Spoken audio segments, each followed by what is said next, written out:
Today's topic is how are the souls of the taken of the believer or criminal person. অর্থাৎ পাপাচার মানুষের মৃত্যু এবং ভালো মানুষের মৃত্যু কেমন হবে। মৃত্যু মানব জীবনের একটি অবধারিত অধ্যায়। এই মৃত্যু থেকে পৃথিবীতে কোনো মানুষ বাঁচতে পারে নাই, কেউ বাঁচতেও পারবে না। ঠিক না বেঠিক? আরো ধরে বলেন। আপনি আজকে তাকিয়ে দেখেন 2025 সাল চলতেছে। 1925 সালে যে সমস্ত মানুষেরা এই সমাজের মধ্যে ত্রাস করে বেরিয়েছিল, তাদেরকে যদি প্রশ্ন করা হতো আপনার বাড়ি কোথায়, খুব গর্বের সহিত বলতো অমুক এলাকার বড় বাড়িটা হচ্ছে আমার বাড়ি। কিন্তু আজকে আপনি তাকিয়ে দেখেন, বাড়িগুলো ঠিকই পড়ে আছে, কিন্তু মানুষগুলো আছে? জোরে বলেন, আছে না? মৃত্যু মানব জীবনের একটি অবধারিত অধ্যায়। Every soul will test of death. প্রত্যেকটি আত্মাকে মৃত্যুর স্বাদ গ্রহণ করতেই হবে। আল্লাহু আকবার বলেন। কিন্তু এখন কথা হলো সকলের মৃত্যু কিন্তু সমান হবে না। আচ্ছা বলেন দেখি, এসএসসি কিংবা এইচএসসি পরীক্ষা দেয় লক্ষ লক্ষ স্টুডেন্টরা, সকলেই কি জিপিএ 5 কিংবা ভালো রেজাল্ট করতে পারে? না। ক্লাস ভেদে, ক্লাসিক ভেদে রেজাল্ট ভালো করতে পারে, আর যারা পড়ে নাই তাদের রেজাল্ট সেরকমই হয়। ঠিক না বেঠিক? আরো জোরে বলেন। ভাইরা আমার, তো ঠিক তেমনি ভাবে যারা ঈমানের পথে অবিচল ছিল, কোরআনের পথে ছিল, তাদের মৃত্যু হবে একরকম। আর যারা কোরআনের বিরোধিতা করেছিল, কোরআনের পথে থাকে নাই, নামাজ পড়ে নাই, রোজা রাখে নাই, হজ করে নাই, যাকাত দেয় নাই, এই সমস্ত মানুষগুলোর মৃত্যু হবে আরেক রকম। সেই পার্থক্যটাই আপনাদের সামনে আজকে তুলে ধরবো। ভাইরা আমার, মৃত্যুর কষ্ট হচ্ছে অত্যন্ত বড় কষ্ট। এই কষ্ট যে মানুষ মৃত্যুবরণ করেছে সেই ছাড়া পৃথিবীতে আর কেউ জানে না। আমি আপনি বলিয়ে কিংবা শুনে অনুভূতি করতে পারবো না মৃত্যুর কষ্ট কতটা ভয়ানক। ছোট্ট একটি দৃষ্টান্ত দিলেই আপনারা বুঝতে পারবেন। হযরত ঈসা আলাইহিস সালামের কাছে তার সম্প্রদায়ের লোকেরা আসলো, আসার পরে বলল, ঈসা, তোমাকে আমরা নবী হিসাবে মানি না। হযরত ঈসা আলাইহিস সালাম বললেন, তোমরা কি এমন কাজ করলে আমাকে নবী হিসাবে মানবে? মানে সংক্ষেপে বলতেছে, হযরত ঈসা আলাইহিস সালামের এই কথার জবাবে তার সম্প্রদায়ের লোকেরা বলল, তুমি যদি মৃত্যু মানুষকে জিন্দা করতে পারো, তাহলে আমরা তোমার পথে চলবো, তোমার আল্লাহর ঈমান আনবো। হযরত ঈসা আলাইহিস সালাম এই কথা শোনার সঙ্গে সঙ্গে আশ্চর্য হয়ে গেলেন। হযরত ঈসা আলাইহিস সালাতু ওয়াস সালাম চিন্তায় পড়ে গেলেন, আল্লাহর দরবারে কান্না করতেছেন আর বলতেছেন, আল্লাহ, মৃত্যু থেকে জীবিত করা এটা তোমার কাজ, জীবিত মানুষকে আবার মৃত্যু দান করাও তোমার কাজ। কিন্তু আমার সম্প্রদায়ের লোকেরা, আমার উম্মতেরা মৃত্যু থেকে জিন্দা করার এই মুজিজা আমার কাছে জানতে চেয়েছেন। এই পাওয়ার, এই ক্ষমতা তো আমার নাই, আমি এখন কি করব? ভাইরা আমার, আল্লাহ পাক রব্বুল আলামিন তাফসীরে জালালাইনের মধ্যে আমি পেয়েছি, আল্লাহ পাক রব্বুল আলামিন হযরত ঈসা আলাইহিস সালাতু ওয়াস সালামকে অদৃশ্যভাবে বলতে লাগলেন, ওগো আমার ঈসা, তুমি তোমার সম্প্রদায়ের লোকদেরকে আশ্বস্ত করো, এবং এটা তো আমার কাজ, কিন্তু তোমাকে আমি এই পাওয়ার, এই ক্ষমতা, এই শক্তিটা দিয়ে দিলাম, তুমি এটা মুজিজা হিসাবে ব্যবহার করো। আল্লাহু আকবার বলে। ভাইরা আমার, শুনে রাখেন, হযরত ঈসা আলাইহিস সালাম তার সম্প্রদায়ের লোকদেরকে সাথে নিয়ে, হাজার হাজার মানুষদেরকে সাথে নিয়ে কবরস্থানের দিকে যাচ্ছিলেন। হযরত ঈসা আলাইহিস সালাতু ওয়াস সালাম একটি কবরের কাছে গিয়ে বললেন, কুম বিইজনিল্লাহ। এই কথা বলার সঙ্গে সঙ্গে একজন মানুষ লাফ দিয়ে উঠল, আল্লাহু আকবার বলে। হযরত ঈসা আলাইহিস সালাম লক্ষ্য করলেন, মানুষটার চুলগুলো পাকা, দাড়িগুলো পাকা, আর শরীর থেকে টপ টপ করে ঘাম ঝরতেছে। আল্লাহু আকবার বলেন। হযরত ঈসা আলাইহিস সালাম এই দৃশ্য দেখার পরে বললেন, তোমার নাম কি? ভাইরা আমার, লক্ষ্য করুন, যুবক বললেন, আসসালামু আলাইকুম আঙ্কেল, আনা সাইমুন, আমার নাম হচ্ছে সাম। হযরত ঈসা আলাইহিস সালাম আঙ্কেল শোনার পরে বিস্মিত হয়ে গেলেন, তুমি আমাকে আঙ্কেল কেন বললেন? হযরত সাম বলতে লাগলেন, ওগো আল্লাহর পয়গম্বর, আমি প্রায় 2500 বছর পূর্বে মৃত্যু হয়েছিল, মৃত্যু হয়েছিল আমি কবরে 2500 বছর থেকে এসেছি। আর আমার বাবার নাম ছিল হযরত লূত আলাইহিস সালাতু ওয়াস সালাম। কোন কিতাবে বর্ণনা এসেছে হযরত নূহ আলাইহিস সালাতু ওয়াস সালাম। আমার বাবা একজন নবী ছিল, আমার বাবা একজন ভবিষ্যৎবাণী হিসাবে আমাকে বলেছিল এক সময় একজন নবী আসবে, তার নাম হবে ঈসা আলাইহিস সালাতু ওয়াস সালাম। এই ঈসার কাছে তার সম্প্রদায়ের লোকেরা মৃত্যু থেকে জিন্দা করার এই বায়না ধরবে, হয়তোবা তুমি সেটাই হয়ে যাবে। সে সময় আমার বাবা আমাকে এই কথা বলেছিল, আমি আজ থেকে 2500 বছর পূর্বে মৃত্যু আমার হয়েছিল, মৃত্যু হওয়ার পর থেকে আমি কবরে আছি। আল্লাহু আকবার বলেন। হযরত ঈসা আলাইহিস সালাম এই কথা শোনার সঙ্গে সঙ্গে বললেন, আমি যতগুলো কিতাবাদি করেছি কোন কিতাবের মধ্যে আমি পাই নাই যে হযরত নূহ আলাইহিস সালামের সম্প্রদায়ের লোকের দাড়ি পাকা ছিল কিংবা চুল পাকা ছিল, কিন্তু তোমার তো দাড়ি পাকা, তোমার তো চুল পাকা, তুমি নও। আর হযরত নূহ আলাইহিস সালামের লোকের শক্তি এতটাই বেশি ছিল যে হযরত নূহ আলাইহিস সালামের সম্প্রদায়ের লোকদের কখনো কোনো অবস্থায় ঘাম ঝরতো না। তোমার তো শরীর থেকে টপ টপ করে ঘাম ঝরতেছে, অতএব তুমি হয়তোবা নও। ভাইরা আমার, লক্ষ্য আমি আপনাদেরকে বোঝাতে চেয়েছিলাম মৃত্যুর কত কষ্ট, কতটা ভয়ানক। হযরত সাম চিৎকার করে বলতেছিলেন, ওগো আল্লাহর পয়গম্বর, আমি 2500 বছর পূর্বে আমার কোন অবস্থায় চুলের মধ্যে পাকা চুলগুলো ছিল না, দাড়িগুলো পাকা ছিল না, আমার শরীর থেকে কখনো কোনো অবস্থায় ঘাম ঝরতো না। কিন্তু আল্লাহর পয়গম্বর,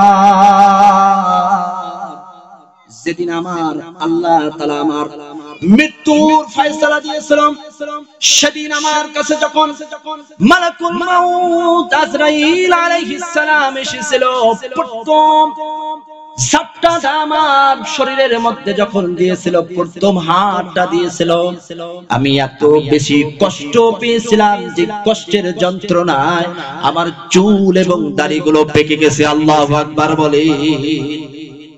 চিন্তা করে দেখেন, একজন মানুষের কোন চিন্তা হলে চুলগুলো পেকে যাবে, দাড়িগুলো পেকে যাবে। চিন্তা করে দেখেন, যে সমস্ত ভাইরা পড়াশোনা করে, পড়াশোনা করার পরে দেখা যায় যে তাদের চুল নাই হয়ে যায়, একদমই টাকলা হয়ে যায়, তো কোন অবস্থায় তার চুলগুলো টাকলা হয়ে যায় সেই বোঝে, আর কেউ বোঝে না। ঠিক না? ঠিক। তো মৃত্যুর কষ্ট কতটা ভয়ানক হযরত ঈসা আলাইহিস সালামের কাছে বলতেছেন, ওগো আল্লাহর পয়গম্বর, সেই সময় আমি যে কষ্টটা পেয়েছি, কষ্টের যন্ত্রণায় আমার চুল এবং দাড়িগুলো সব পেকে গিয়েছিল, আমি এতটাই বেশি কষ্ট পেয়েছিলাম। আর আপনি দেখতেছেন আমার শরীর থেকে ঘামগুলো ঝরতেছে, এটা অন্য কোনো কারণ নয়। যখন আমার কাছে মালাকুল মাউত এসেছিল, আমার রূহটা কোনোভাবে বের হচ্ছিল না, কখনো এখানে সেখানে আমাকে মৃত্যু থেকে আমি বাঁচার জন্য চেষ্টা করেছিলাম, ওই যে ঘেমে গেছিলাম, সেই 2500 বছর থেকে আজ অবধি পর্যন্ত আমার শরীরের মধ্যে ঘাম ঝরা বিদ্যমান আছে। আল্লাহু আকবার বলেন। তাহলে দেখেন মৃত্যুর কষ্ট কতটা ভয়ানক। ভাইরা আমার, লক্ষ্য করুন, আল্লাহর পয়গম্বর আপনার আমার বিশ্ব নবী মুহাম্মদুর রাসূলুল্লাহ সাল্লাল্লাহু আলাইহি ওয়াসাল্লাম যখন দুনিয়া থেকে চলে যায়, আপনারা সকলেই জানেন, আল্লাহর পয়গম্বরের বুক মুবারকে যখন মালাকুল মাউত আজরাইল আলাইহিস সালাতু ওয়াস সালাম হাত দিলেন, আল্লাহর পয়গম্বর ডাক দিয়ে বলেন, মালাকুল মাউত রে,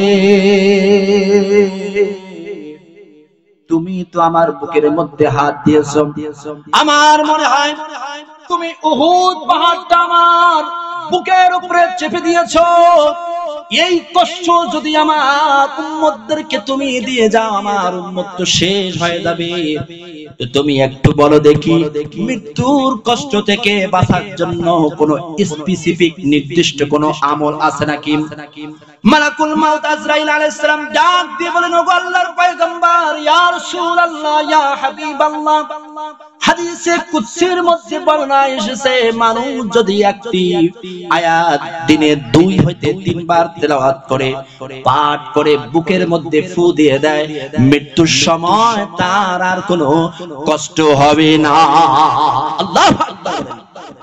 কয়টি আয়াত? একটি আয়াত। সেই আয়াতটা, সেই মেডিসিনটা আমি আপনাদেরকে আজকে শিখাই দেব এবং জানিয়ে দেব ইনশাআল্লাহ। কিন্তু আমার মানে শেষ পর্যন্ত থাকতে হবে। এখন আসুন যে পাপাসার মানুষের মৃত্যু কেমন হবে। ভাইরা আমার লক্ষ্য করুন, যে সমস্ত মানুষেরা আজান হলে মসজিদের দিকে না ছুটে গিয়ে অন্য দিকে ছুটে চলে গিয়েছিল, যে সমস্ত মানুষেরা সুদের সাথে ঘুষের সাথে সম্পর্ক রাখে এমন মানুষ আছে না? জোরে বলেন। কোরআনের বিরোধিতা করেছিল, যে সমস্ত মানুষেরা কোরআনের পক্ষে কথা বলেছিল, আল্লাহর দ্বীনে, আল্লাহর জমিনে আল্লাহর দ্বীন বাস্তবায়ন করার জন্য কথা বলেছিল, তাদেরকে বিভিন্ন প্রকার মামলা হামলা চক্রান্ত দিয়ে নস্যাৎ করার জন্য চেষ্টা করেছিল। এই সমস্ত গুনাহগার মানুষের মৃত্যু যখন ফয়সালা হয়ে যাবে, তাদের অবস্থা কেমন হয়ে যাবে? ভাইরা আমার লক্ষ্য করুন, মালাকুল মাউত আজরাইল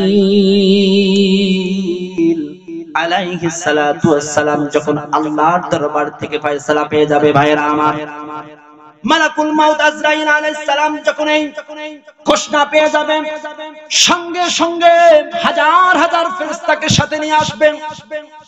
আসার পরে গুনাহগার নাফরমান পাপাচার মানুষদেরকে ডাক দিবে আর বলবে, ইয়া আইয়াতুহান নাফসুল খাবিসা উখরিজি ইলা সাখাতুম মিনাল্লাহি ওয়া গাদা। ওহে নাফরমান গুনাহগার আত্মা, বের হও। এভাবে হুঙ্কার দিবে।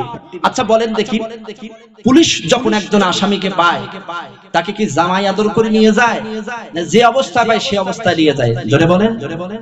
যে অবস্থায় পায় সেই অবস্থায় নিয়ে যায়। বর্তমান যদিও ভিন্ন চিত্র আছে, যে আসামি ধরার আগে পুলিশ এসে ফোন দেয়, এই তোমাকে ধরতে যাচ্ছি, তুমি পালিয়ে যাও।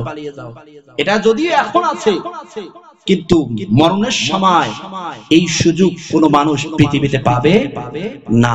আসার পর ইয়া আইয়াতুহান নাফসুল খাবিসা, ওহে নাফরমান গুনাহগার আত্মা, জীবনে নামাজ পড়ো না, বের হয়ে আসো। আল্লাহর গজব আর অসন্তুষ্টির দিকে বের হয়ে আসে। এই ধমক যখন শুনবে গুনাহগার মানুষ, চিৎকার করে হাউমাউ করে কান্না করতে থাকবে আর বলবে, আমি যাব না, আমি যাব না। বলেন দেখি সমাজে এরকম চিত্র হয় কিনা? মৃত্যু থেকে বাঁচার জন্য মৃত্যু পথযাত্রী মানুষটা কখনো ঘরের কোনায় যাবে, কখনো আবার খাটের নিচে মাথাটা নিয়ে যাবে, কখনো আবার বালিশের নিচে মাথাটা নিয়ে যাবে মৃত্যু থেকে বাঁচার জন্য। আর চিৎকার করে বলতে থাকবে, আমাকে বাঁচাও, আমাকে বাঁচাও, কে যেন আমাকে ধরতে এসেছে। বলেন দেখি এইরকম চিত্র হয় কিনা? ভাইরা আমার, পাপাচার মানুষের মৃত্যু কেমন হবে?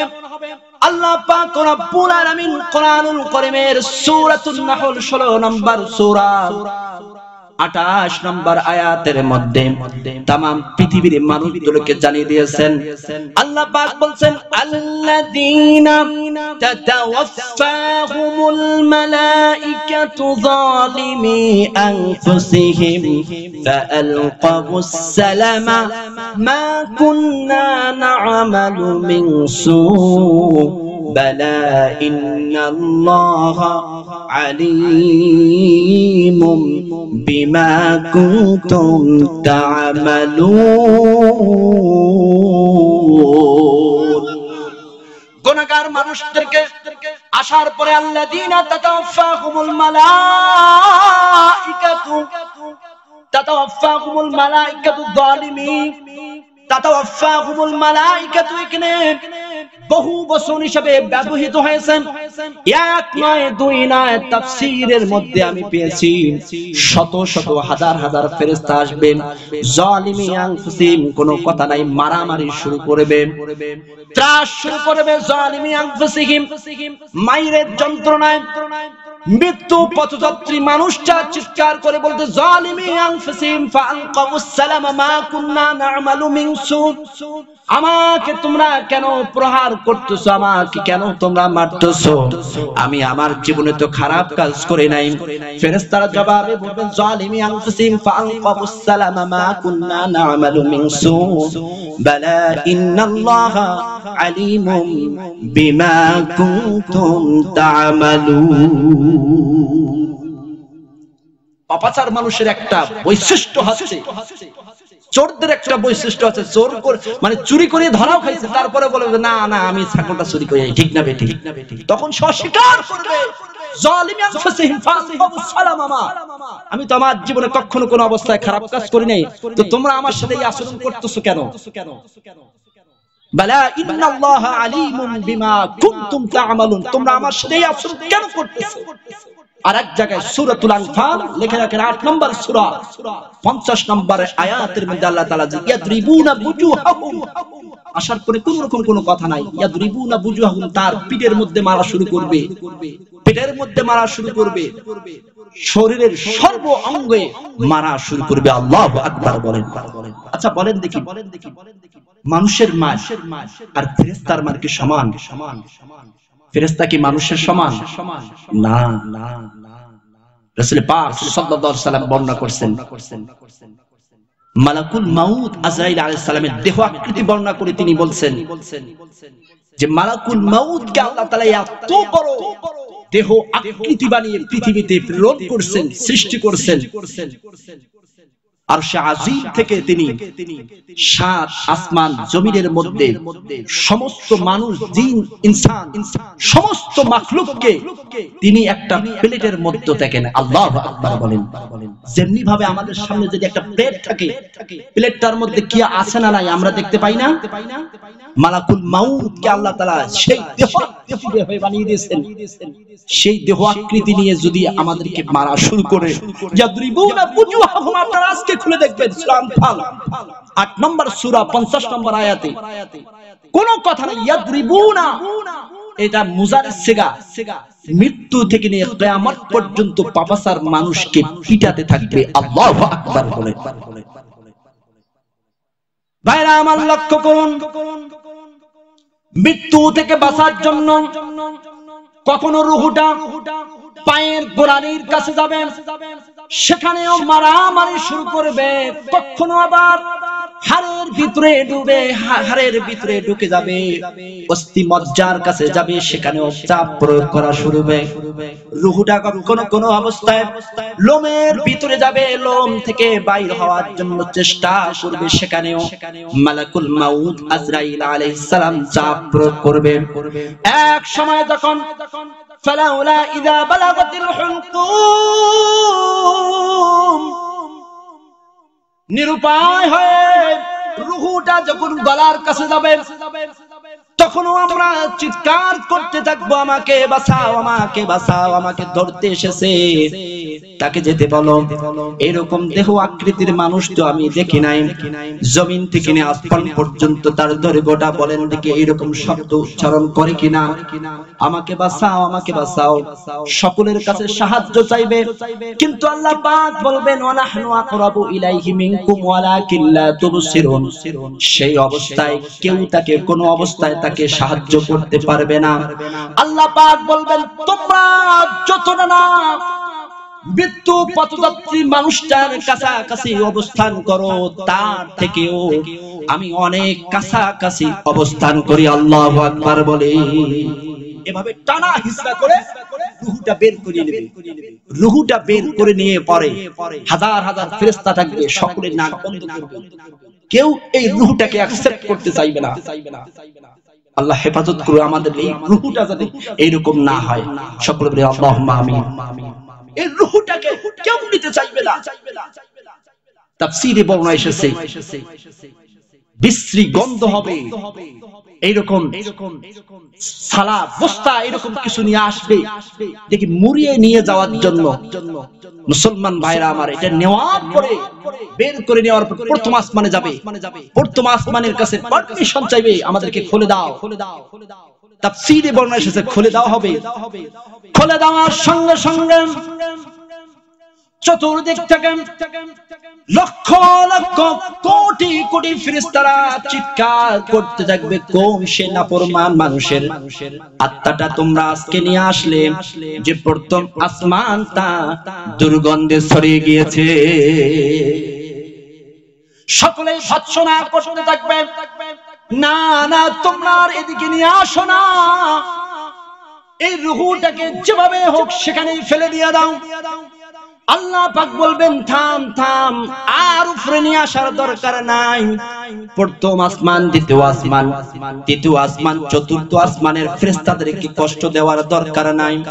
থাম থাম, আর নিয়ে আসার দরকার নাই। আল্লাহ বলবেন উকতুব কিতাবান ফি আবদি সিজ্জিন, আমার সেই নাফরমান গুনাহগার বান্দার আত্মাটা তোমার সিজ্জিনের মধ্যে নিক্ষেপ করে দিয়ে দাও। সিজ্জিন হচ্ছে এমন একটি স্থান যে সমস্ত মানুষরা নামাজ পড়ে নাই, পাপাচার অবস্থায় মৃত্যু স্বাদ গ্রহণ করবে, তাদের স্থান হবে সিজ্জিন নামক স্থান। নাউযুবিল্লাহ। এখানে তো রূহটা থেকে গেল। এরপরে আমরা ওই রূহটাকে ওইখানে রাখলাম, এরপর ওই দেহটাকে আমরা এখন গোসল করাই দিলাম। গোসল করে দেওয়ার পরে জানাজা পড়াই দিলাম। সংক্ষেপে বলতেছে ভাইরা আমার, জানাজা পড়ার পরে আমরা এটাকে কবরস্থ করলাম। কবরস্থ করার পরে 40 কদম যখন আমরা অতিক্রম করে আসব, সঙ্গে সঙ্গে ফেরেশতারা আসবে। আসার পরে বলবে মার রব্বুকা মান দীনুকা মান হাযার রাসূল। সেই গুনাহগার নাফরমান বান্দাটা চিৎকার করবে আর বলবে হায় হায় লা আদরি লা আদরি। ভাইরা আমার লক্ষ্য করুন, এই কথা যখনই বলবেন সঙ্গে সঙ্গে মুনকার নাকির এমন বিকৃতি আকার ধারণ করে আসবে, এমন একটা বাড়ি দিবে ভাইরা আমার, সেই বাড়ির চিৎকারে মানুষ এবং ইল্লাস সাকালাইন, মানুষ এবং জিন ছাড়া পৃথিবীর সমস্ত মাখলুক শুনতে পাবে। আল্লাহু আকবার বলে। অনেক সময় কবরস্থানে গরুগুলো ছুটাছুটি করে, ছাগলগুলো ছুটাছুটি করে, এটা অন্য কোনো কারণ নয়। যখন ওই কবরস্থানের আশেপাশে আযাব হয় তখন গরুটা শুনতে পায়। আল্লাহু আকবার বলেন। ভাইরা আমার, এই অবস্থায় আল্লাহ বলবেন আনকাযাবা আলা আবদি, আমার বান্দা মিথ্যা কথা বলতেছে, আমি তার রব, সে রব হিসেবে স্বীকার করতে পারতেছে না। আমার বান্দাকে তোমরা এখন একটা উপযুক্ত শাস্তি দিয়া দাও। আল্লাহ পাক বলবেন আলবিসুহু মিনান নার, তার কাফনের কাফনগুলা খোলাই দিয়া দাও। কাফনের কাফন খোলাই দিয়ে আগুনের কাপড় তোমরা পরিয়ে দাও। আল্লাহু আকবার বলেন। আগুনের কাপড় পরিয়ে দেওয়ার পরে আল্লাহ বলবেন ওয়াফরিশুহু মিনান নার, আমার বান্দাটার তোমরা এই কবরটার সঙ্গে জাহান্নামের অ্যাটাচমেন্ট করে দিয়ে দাও। অর্থাৎ জাহান্নামের একটি দরজা তার কবরের দিকে অভিমুখ করে দিয়া দাও।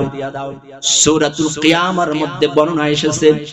আমার ভাইরা আমার লক্ষ্য করুন, একজন গুনাহগার নাফরমান কোরআন বিরোধী ইসলাম বিরোধী মানুষটা সঙ্গে সঙ্গে ডানে তাকাবে আগুন দেখতে পাবে, বামে তাকাবে আগুন দেখতে পারবে, উপরে তাকাবে আগুন দেখতে পাবে, নিচে তাকাবে চতুর্দিকে আগুন দেখতে পাবে। চিৎকার করতে থাকবে আমাকে বাঁচাও, আমাকে বাঁচাও, কিন্তু তখন কেউ আর বাঁচাতে পারবে না। এই মানুষটা এক নয়, দুই নয়, কিয়ামত পর্যন্ত হাজার হাজার বছর সেখানে অবস্থান করবে। আল্লাহু আকবার। আল্লাহ তাআলা আমাদেরকে এই সব মৃত্যু থেকে হেফাজত করুন, সকলে আল্লাহুম্মা আমিন।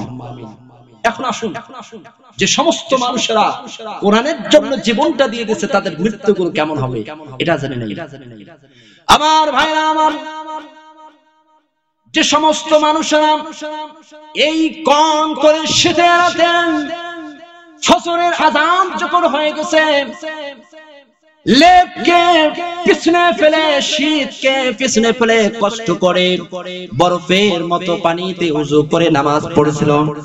যে সমস্ত মানুষেরা আল্লাহর দ্বীন কোরআনকে রাষ্ট্র বিধান হিসাবে, কোরআনকে সংবিধান হিসাবে প্রচার করার জন্য, বিনির্মাণ করার জন্য যে সমস্ত মানুষেরা চেষ্টা করেছিল, এর মানুষরা, এই সমস্ত মানুষগুলোর মৃত্যুর ফয়সালা যখন হয়ে যাবে, তাদের অবস্থা কেমন হয়ে যাবে?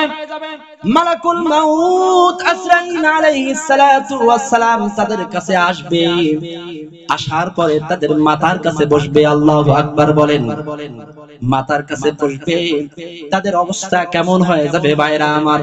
আল্লাহ পাক রব্বুল আলামিন সূরাতুন নাহলের 32 নম্বর আয়াতের মধ্যে तमाम পৃথিবীর মানুষদেরকে জানিয়ে দিয়েছেন, আল্লাযীনা তাতাওয়াফাহুম মালাইকাতু তাইয়্যিবিন ইয়াকুলুনা সালামুন আলাইকুম উদখুলুল জান্নাতা বিমা কুনতুম তা'মালুন।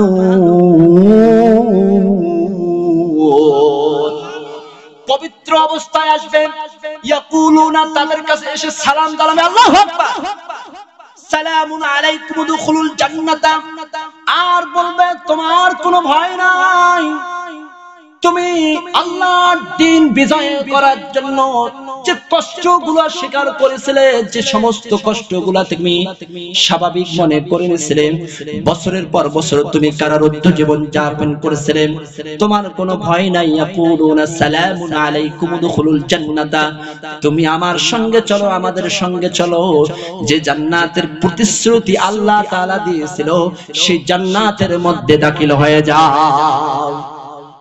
একজন মুজাহিদ বান্দার মৃত্যু কেমন হবে?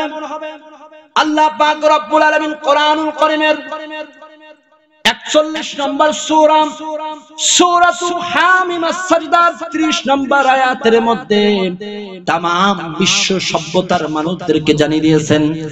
আল্লাহ পাক বলেন, ইন্নাল্লাযীনা ক্বালু রাব্বুনাল্লাহু সুম্মা ইসতাকামু تتنزل عليهم الملائكة ألا تخافوا ولا تحزنوا وأبشروا بالجنة التي كنتم توعدون إن الذين قالوا ربنا الله আল্লাহকে রব হিসেবে স্বীকার করিয়েছে। বলেন দেখি আমাদের রব কে? জোরে বলেন, জোরে বলেন, আমাদের রব কে? আল্লাহ। এটা শুধু ব্যক্তিগত জীবনে নয়, ব্যক্তিগত জীবন থেকে নিয়ে সামাজিক জীবন, রাজনৈতিক জীবন, জীবনের প্রত্যেকটা অঙ্গনে একমাত্র আল্লাহকে রব হিসেবে স্বীকার করে নিতে হবে। আমরা ব্যক্তিগত জীবনে কিংবা সামাজিক জীবনে আল্লাহকে রব হিসেবে স্বীকার করে নিলেও আমরা রাজনৈতিক জীবনে আল্লাহকে রব হিসেবে স্বীকার করি না। ঠিক না বেঠিক? আরো জোরে বলেন। এজন্যই তো দীর্ঘ 53টা বছর স্বাধীন হওয়ার পরেও আমরা আল্লাহর কোরআনকে, সংবিধানে অর্থাৎ সংসদে নিয়ে যেতে পারি নাই। ঠিক না বেঠিক? আরো জোরে বলে।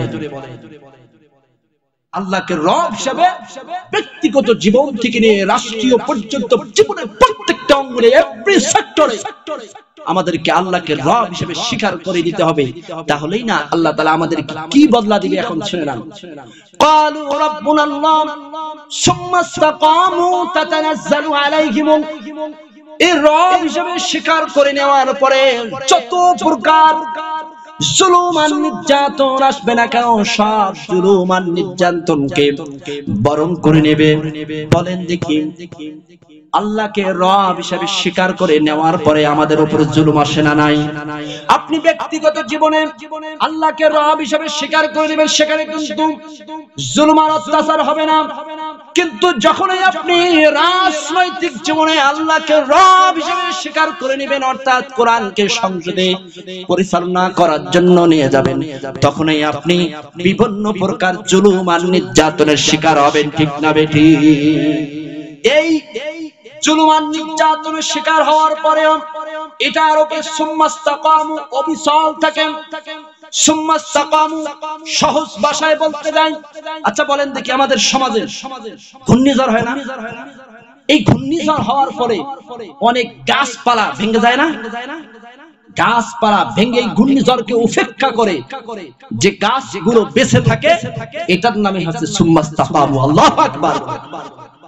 দীর্ঘ 15টা বছর আমাদের সার্চলাইট অপারেশন চলেছিল।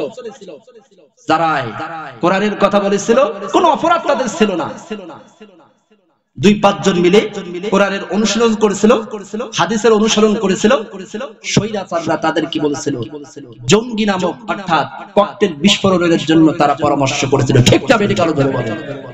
এগুলোকে উপেক্ষা করে যে সমস্ত মানুষরা সুম্মাস্তাকামু এটার পরে যারা ইস্তাবল ছিল, ইস্তেকামাত ছিল, তাদের অবস্থা কেমন হবে এখন দেখেন। তাতানাজ্জালু আলাইহিমুল মালাইকাতু, তারা যখন দুনিয়া থেকে চলে যাবে, তাদের যখন মৃত্যু নামক মালাকুল মাউত আজরাইল আলাইহিস সালাতু ওয়াস সালাম তাদের কাছে চলে আসবে। তাতানাজ্জাল শব্দের অর্থ অবতরণ করা, আলাইহিমুল মালাইকাতু এখানেও বহু বচন ব্যবহৃত হয়েছে। এক নয়, দুই না, কোন কোন কিতাবের বর্ণনা এসেছে, তাফসীরে তাফাসীরের মধ্যে আমি পেয়েছি হাজার হাজার ফেরেশতারা আসবে, আসার পর বলবে তাতানাজ্জালু আলাইহিমুল মালাইকাতু আল্লা তাখাফু, তোমার কোনো ভয় নাই। আল্লাহু আকবার বলেন। Don't be afraid, don't be afraid, তোমার কোনো ভয় নাই।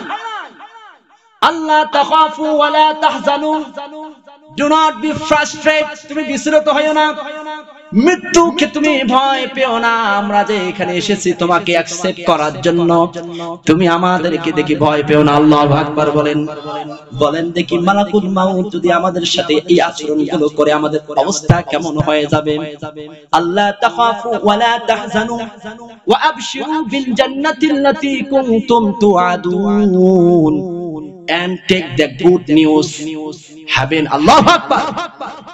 তুমি যে জান্নাতের জন্য নিজের জীবনটাকে বিলিয়ে দিয়েছিলে, বছরের পর বছর বাড়ি ছাড়া হয়ে গেছিলে, বছরের পর বছর কারাযুদ্ধ জীবন যাপন করেছিলে, আজকে তুমি, আমরা শহীদের মৃত্যু যতটা কষ্ট দেখতে পাই কিন্তু তাদের মৃত্যু আসলে কোনো কষ্ট হয় না। তারা জান্নাত দেখতে দেখতে আল্লাহর দুনিয়া থেকে বিদায় নেয়। আল্লাহু আকবার। ফাআবশিরু বিল জান্নাতিল্লাতী, যে জান্নাতের প্রতিশ্রুতি, কমিটমেন্ট যে আল্লাহ তাআলা তোমাদেরকে দিয়েছিল, সেই জান্নাতের তোমার সুসংবাদ নাও। তুমি চলো, ওয়াবশিরু বিল জান্নাতিল্লাতী কুনতুম তুআদুন, তোমার কোনো ভয় নাই, তোমার কোনো বিচলিত হয়ো না। ডু নট বি ফ্রাস্ট্রেটেড, তোমার কোনো চিন্তা নাই, তুমি আমাদের সাথে চলো, তোমাদেরকে আমরা জান্নাতের মধ্যে দাখিল করব। আল্লাহু আকবার। তাফসীরের মধ্যে বর্ণনা এসেছে একজন শহীদ, একজন বীর মুজাহিদ, কোরআন প্রেমিক মানুষরা যখন দুনিয়া থেকে যায়, তারা জান্নাতের সিনারিগুলো দেখে, দেখতে দেখতে হাসতে হাসতে দুনিয়া থেকে বিদায় নেয়। আল্লাহু আকবার বলেন। একটা উদাহরণ দিলেই আপনারা বুঝতে পারবেন। আমার ভাইরা আমার লক্ষ্য করুন, হযরতে খুবাইব আল্লাহর নবী বিশ্ব নবীজি দাওয়াত পাওয়ার পরে যখন অ্যাকসেপ্ট করলেন, হযরতে খুবাইব আল্লাহর নবী বিশ্ব নবী মুহাম্মদুর রাসূলুল্লাহ সাল্লাল্লাহু আলাইহি ওয়াসাল্লামের হাতে হাত রেখে যখন বললেন, ইয়া রাসূলুল্লাহ, ইয়া হাবিবাল্লাহ, আজকে আমি খুবাইব আপনার সামনে সাক্ষী দিচ্ছি, সাক্ষ্য দিচ্ছি, আসমান জমিনের মালিক আল্লাহকে সাক্ষী রেখে, আপনি আল্লাহর পয়গম্বর রাসূলকে সাক্ষী রেখে আমি খুবাইব বলতেছি, আজ থেকে এই খুবাইব শুধুমাত্র কেবলমাত্র একমাত্র হুকুম মানবে আল্লাহ। হযরত খুবাইব ইসলাম কবুল করলেন। হযরতে খুবাইব যখন ইসলাম কবুল করলেন, কবুল করার সঙ্গে সঙ্গে তামাম মক্কা নগরীতে তিনি ইসলাম প্রচার করা শুরু করলেন। আল্লাহু আকবার। এক সেকেন্ড আর বসে নাই, আল্লাহর তাওহীদের কথাগুলো বলা শুরু করলেন। আল্লাহু আকবার বলেন। আমার ভাইরা আমার, লিল্লাহি তাকবীর, লিল্লাহি তাকবীর। বিশেষ মুফাসসিরের আগমন, হযরত মাওলানা আবু মুসা আশআরীর আগমন। লিল্লাহি তাকবীর, আল্লাহু আকবার। বিশেষ বক্তার আগমন,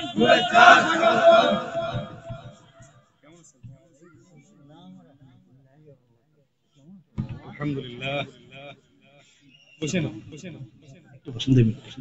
আমার ভাইরা, আমার ভাই শিখেছে, আর কথা বলবো না, শুধু এইটুকু বলবো যে মৃত্যুর সময় একজন কোরআন প্রেমিককে আমরা যতটা কষ্ট দেখি মৃত্যুর সময়, কিন্তু সে আসলে কষ্ট ভোগ করে না। সে আল্লাহর জান্নাত দেখতে দেখে দুনিয়া থেকে বিদায় নেয়। আল্লাহু আকবার। হযরত খুবাইবকে সর্বশেষ তখন দুহাত বাঁধল ইসলাম কবুল করার কারণে, দুই পা বেঁধে নিল, চতুর্দিক থেকে টান টান করে হযরত খুবাইবকে যখন তারা মাটির প্রান্তরে যখন নিয়ে গেল, ভাইরা আমার লক্ষ্য করুন, সামনে হাজার হাজার মানুষ, চতুর্দিকে হাজার হাজার মানুষ। হযরত খুবাইবকে তারা চিৎকার করে বলতে লাগলেন, ও খুবাইব, আজকে যে তোমার এই অবস্থা হয়ে গেছে, আজকে যদি তোমার আইডল মুহাম্মদ রাসূলুল্লাহ সাল্লাল্লাহু আলাইহি সাল্লামকে এই অবস্থা করা হয়ে যেত, তাহলে তোমার অবস্থা তুমি কি করতে, তোমার ভূমিকা কি ছিল? আমার ভাইরা, আমার কোরআন প্রেমিক মানুষরা তাগুতকে ভয় পায় না, কোন অপশক্তিকে যে ভয় পায় না। হযরত খুবাইব তার জ্বলন্ত প্রমাণ। হযরত খুবাইব সঙ্গে সঙ্গে যখন নবীজির বিরুদ্ধে কটূক্তি করা এই কথাটা শুনলেন, ভাইরা আমার, তাফসীরের মধ্যে বর্ণনা এসেছে, হযরত খুবাইব সঙ্গে সঙ্গে যেই কাফের, যেই মুশরিক আমার নবীজির বিরুদ্ধে এই কথা বলছিলেন, সঙ্গে সঙ্গে থুতু নিক্ষেপ করলো। আমার ভাইরা আমার, হযরত খুবাইবের এই সাহসিকতা দেখে সঙ্গে সঙ্গে ওই কাফের হযরত খুবাইবের ডান হাতটা কেটে দিল। ডান হাতটা কেটে দেওয়ার পরে হযরত খুবাইবের শরীর থেকে ফিনকি দিয়ে রক্তগুলো বের হয়ে জমিনটা লাল হয়ে গেল। আমার ভাইরা আমার, কিন্তু হযরত খুবাইব চিৎকারের পরিবর্তে, কান্নার পরিবর্তে হযরত খুবাইব আকাশ পানে তাকাচ্ছে আর মুস্কি মুস্কি হাসতেছে। আল্লাহু আকবার বলেন। আমার ভাইরা আমার, এই দৃশ্য তখন আবার যখন বাম পাটা কেটে দিল, বাম হাতটা কেটে দিল, এরপরেও হযরত খুবাইব আল্লাহর প্রিয় নবীজির সাহাবী যখন বাম হাতটা কেটে দিল, তারপরে হযরত খুবাইব কান্নার পরিবর্তে আকাশ পানে তাকাচ্ছে আর মুস্কি মুস্কি হাসতেছে। কাফের চিৎকার করে বলতে লাগলেন, খুবাইব রে, মনে হয় তুমি পাগল হয়ে গেছো, তোমার শরীরে এক একটা করে অঙ্গ হানি করা হচ্ছে, তোমার শরীরে এক একটা করে অঙ্গ কেটে দেওয়া হচ্ছে, তোমার শরীর দিয়ে রক্তগুলো ফিনকি দিয়ে রক্তগুলো বেয়ে বেয়ে জমিনটা লাল হয়ে যাচ্ছে, কিন্তু তুমি কান্নার পরিবর্তে, চিৎকারের পরিবর্তে তুমি মুস্কি মুস্কি হাসতেছো আর আকাশ পানে কি যেন দেখতেছো।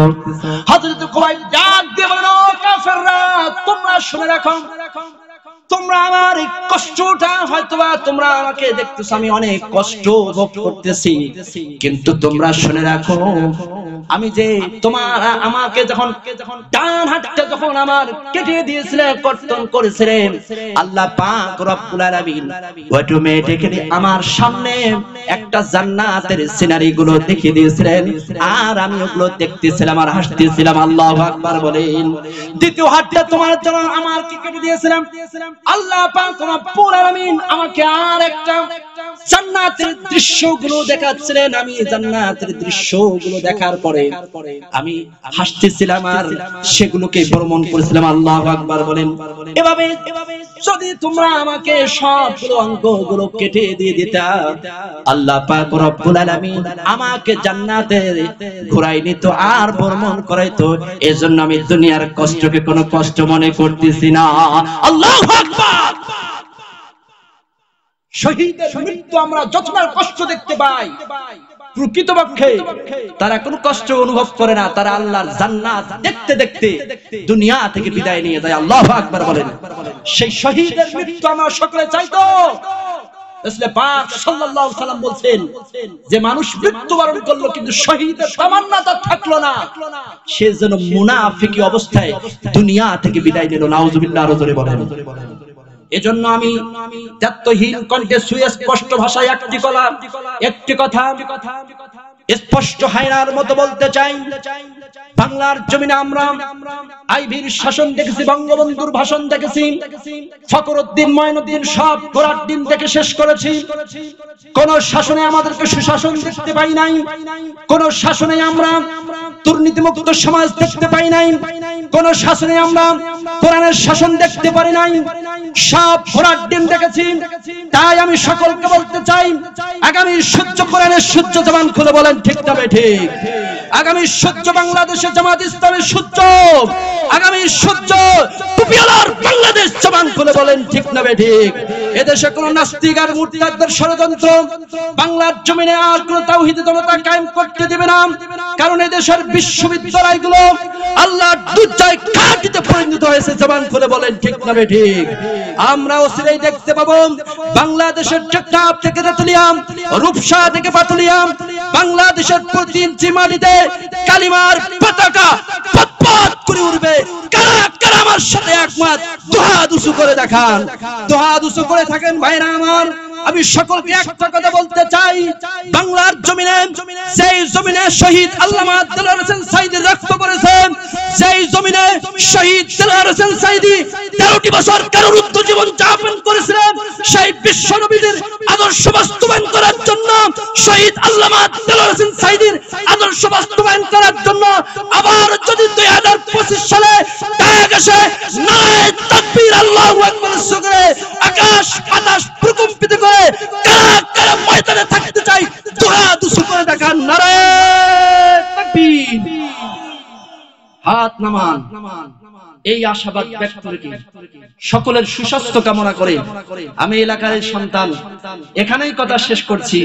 আপনারা আমার জন্য প্রাণ খুলে দোয়া করবেন, আল্লাহ পাক যেন আমাকে একজন কোরআনের নির্ভীক খাদেম হিসেবে কবুল করে নেন। আপনারা দোয়া করতে পারবেন না?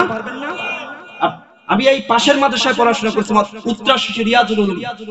আমার শ্রদ্ধাভাজন শিক্ষক হাফেজ মাওলানা কারি আতাউর রহমান সিদ্দিকী, তিনার জন্য আপনারা প্রাণ খুলে দোয়া করবেন।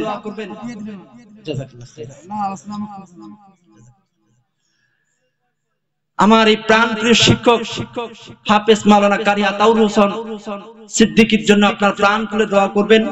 আল্লাহ পাক যেন এই প্রতিষ্ঠানটাকে কবুল আর মঞ্জুর করেন, এই আশাবাদ ব্যক্ত রেখে সকলের সুস্বাস্থ্য কামনা করে এবং সর্বশেষ আমি যেই বাড়িতে খেয়ে হেফজ শেষ করেছি, আমার প্রাণপ্রিয় শ্রদ্ধাভাজন ব্যক্তিত্ব যিনি জনাব মরহুম ইয়ামানিল চাচা এবং আমার চাচি দুনিয়া থেকে চলে গিয়েছে, আমার এই চাচা চাচির জন্য আপনারা প্রাণ খুলে দোয়া করবেন, আমার জন্য দোয়া করবেন। এই আশাবাদ ব্যক্ত রেখে সকলের সুস্বাস্থ্য কামনা করে আমার সংক্ষিপ্ত অগোছালো কথা এখানে শেষ করছি। ওয়া আখিরু দাওয়ানা আলহামদুলিল্লাহি রাব্বিল আলামিন। আসসালামু আলাইকুম ওয়া রাহমাতুল্লাহি